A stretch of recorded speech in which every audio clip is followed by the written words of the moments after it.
एनईआरटी act लागू होने का जो बजट आया और जिलाध्यक्ष राष्ट्रीय शैक्षिक श्रावस्ती। नमस्कार। श्रावस्ती से एक बड़ी खबर सामने आई है जहां शिक्षकों का आंदोलन जोर पकड़ चुका है। अखिल भारतीय राष्ट्रीय शैक्षिक महासंघ के बैनर तले जनपद के सैकड़ों शिक्षक जिला अधिकारी अजय कुमार द्विवेदी को ज्ञापन सौंपने पहुंचे। ज्ञापन के साथ साथ शिक्षकों ने प्रधानमंत्री नरेंद्र मोदी को भी एक पत्र जिला अधिकारी के माध्यम से प्रेषित करने की मांग की। इस पत्र में उन्होंने साफ लिखा है कि 1 सितंबर 2025 को उच्चतम न्यायालय द्वारा दिए गए आदेश ने पूरे देश के लाखों शिक्षकों की नींद उड़ा दी है।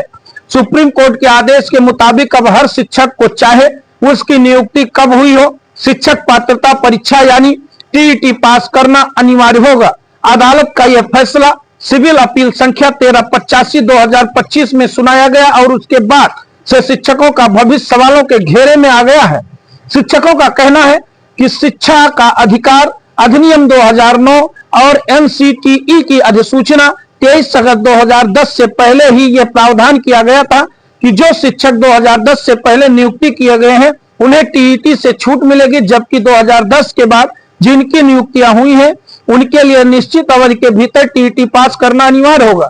लेकिन अब सुप्रीम कोर्ट ने इस पुराने प्रावधान को दरकिनार कर दिया है और सबको एक ही लाठी से हाँक दिया है। इस आदेश के चलते 2010 से पहले नियुक्ति लाखों शिक्षक असुरक्षित हो गए हैं और उनके सामने सेवा समाप्ति का खतरा मंडराने लगा है। श्रावस्ती के शिक्षकों ने जिला अधिकारी के समक्ष एक निवेदन रखा कि प्रधानमंत्री नरेंद्र मोदी इस मामले में त्वरित हस्तक्षेप करें और यह आदेश सिर्फ भविष्य लक्ष्य यानी प्रोस्पेक्टिव तौर पर लागू किया जाए। पुराने शिक्षकों को इससे मुक्त रखा जाए। ज्ञापन में कहा गया कि यह आदेश सीधे सीधे उन शिक्षकों के अधिकारों और सम्मान पर चोट करता है जिन्होंने अपने जीवन के कई दशक शिक्षा को समर्पित कर दिए हैं। अब अचानक उन पर परीक्षा थोपना न सिर्फ अन्याय है बल्कि संवैधानिक व्यवस्था की आत्मा के भी खिलाफ है। इस मौके पर जनपद श्रावस्ती के अध्यक्ष नीलमणि शुक्ला ने कहा कि सरकार को चाहिए कि वो 2010 से पहले नियुक्ति शिक्षकों के बारे में स्पष्ट सूचना जारी करें और उनके भविष्य की सुरक्षा सुनिश्चित करें। उन्होंने कहा कि सुप्रीम कोर्ट का आदेश हमारे करियर को संकट में डाल रहा है। ऐसे में प्रधानमंत्री जी को इसे गंभीरता से लेना चाहिए और इस मामले में त्वरित निर्णय करना चाहिए। नीलमणि शुक्ला ने यह भी कहा कि शिक्षा की गुणवत्ता बनाए रखना जितना जरूरी है उतना ही जरूरी है उन शिक्षकों की इज्जत और नौकरी बचाना जिन्होंने पूरे समाज को गढ़ा है। शिक्षकों का यह भी कहना है कि अगर इस आदेश को ज्यों का त्यों लागू कर दिया गया तो देश भर में करीब 20 लाख से अधिक शिक्षक बेरोजगारी के मुहाने पर पहुंच जाएंगे। जिनकी नियुक्ति वैध रूप से हुई थी वो भी अचानक असुरक्षित हो जाएंगे।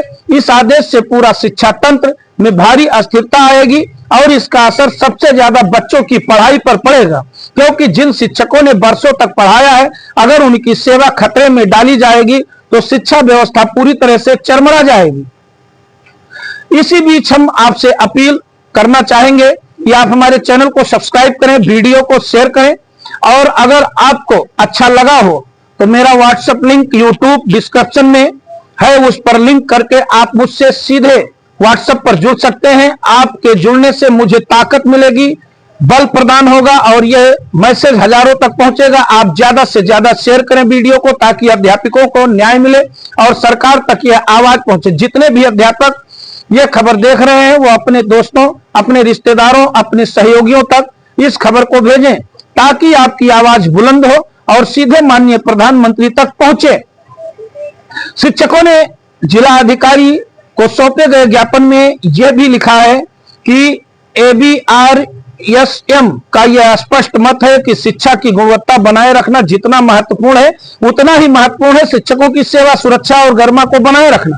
अगर सरकार ने इस मामले में त्वरित हस्तक्षेप नहीं किया तो यह आंदोलन और उग्र हो सकता है। मौके पर मौजूद शिक्षकों का कहना था कि सुप्रीम कोर्ट ने अपने आदेश में पुरानी अधिसूचनाओं और पुराने प्रावधानों को नजरअंदाज कर दिया है। इस कारण से न्यायपालिका के इस आदेश की सीमाएं तय करना जरूरी है और यह केवल प्रोस्पेक्टिव इफेक्ट के साथ लागू होना चाहिए, अन्यथा यह निर्णय रेट्रोस्पेक्टिव यानी पिछली तारीख से लागू होकर लाखों लोगों का जीवन बर्बाद कर देगा।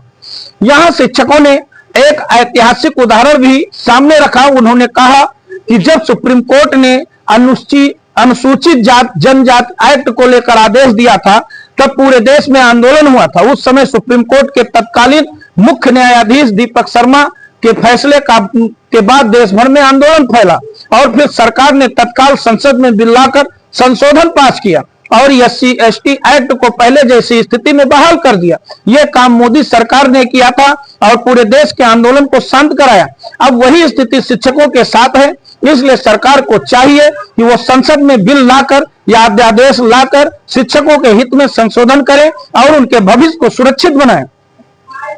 जिला अध्यक्ष नीलमणि शुक्ला ने शिक्षकों की ओर से यह भी कहा कि हम प्रधानमंत्री जी से हाथ जोड़कर अपील करते हैं कि वह इस विषय पर तुरंत संज्ञान लें और ऐसा रास्ता निकालें जिससे कि शिक्षकों की आजीविका और कैरियर सुरक्षित रहे, साथ ही देश में शिक्षा की गुणवत्ता भी बनी रहे। उन्होंने कहा कि सरकार चाहे तो संसद में इस मुद्दे पर विधायी सुधार ला सकती है या फिर कोई विशेष अध्यादेश जारी कर सकती है ताकि इस न्यायिक आदेश का असर 2010 से पहले नियुक्त शिक्षकों पर न पड़े। श्रावस्ती में हुए इस प्रदर्शन ने स्पष्ट कर दिया है कि यह मुद्दा केवल एक जिले या एक राज्य का नहीं बल्कि पूरे देश भर के शिक्षकों के भावनाओं से जुड़ा है। देश के कोने कोने से शिक्षक इस फैसले से चिंतित हैं और अब वो केंद्र सरकार से समाधान की उम्मीद कर रहे हैं। आंदोलनकारियों ने यह भी कहा कि अगर सरकार ने उनकी नहीं सुनी तो यह आंदोलन एक राष्ट्रीय आंदोलन बन जाएगा। वही जनपद श्रावस्ती के जिलाध्यक्ष शुक्ला जी का कहना है, आइए हम उनकी बातों को भी सुनते हैं। नीलमणि शुक्ला, प्रदेश कोषाध्यक्ष राष्ट्रीय शैक्षिक महासंघ और जिलाध्यक्ष राष्ट्रीय शैक्षिक महासंघ श्रावस्ती। ये अभी माननीय सर्वोच्च न्यायालय का जो आदेश आया है 1 सितंबर को, उसके संबंध में अखिल भारतीय राष्ट्रीय शैक्षिक महासंघ के द्वारा आज पूरे देश के सभी राज्यों के सभी जिलों में एक ज्ञापन कार्यक्रम किया गया, जिसमें माननीय प्रधानमंत्री जी को संबोधित ज्ञापन जिलाधिकारी महोदय के माध्यम से दिया गया है, जिसमें RT एक्ट लागू होने के पहले जो शिक्षक हमारे नियुक्त थे उन शिक्षकों के लिए TET अनिवार्य किया गया है। तो ये मांग की गई है कि कोई भी नियम नियमावली भूतलक्षी नहीं होता, उसको पूर्व के शिक्षकों पर न लागू किया जाए। 2010 के पूर्व जो हमारे प्रदेश के लगभग 2 लाख से अधिक शिक्षक हैं उनको उस TET की अर्हता से अलग रखा जाए, क्योंकि जब उनकी नियुक्ति हुई थी तो उनके लिए ये विषय नहीं रखा गया था कि उनके लिए TET लागू होगा। आज 20 साल 25 साल सेवा करने के बाद उनको एक परीक्षा देने के लिए बाध्य किया गया है, तो ये कहीं ना कहीं अप्रासंगिक है और हमारे शिक्षक साथियों के लिए ये बहुत ही अन्यायपूर्ण निर्णय है। तो हमारी केंद्र सरकार से और माननीय प्रधानमंत्री जी से ये मांग है कि 2010 के पूर्व जितने भी नियुक्त RT एक्ट लागू होने के पहले जो भी शिक्षक हैं, हमारे उत्तर प्रदेश में 27 जुलाई 2011 को RT एक्ट लागू हुआ, उसके पूर्व के जो भी शिक्षक हैं उनको TET से मुक्त रखा जाए।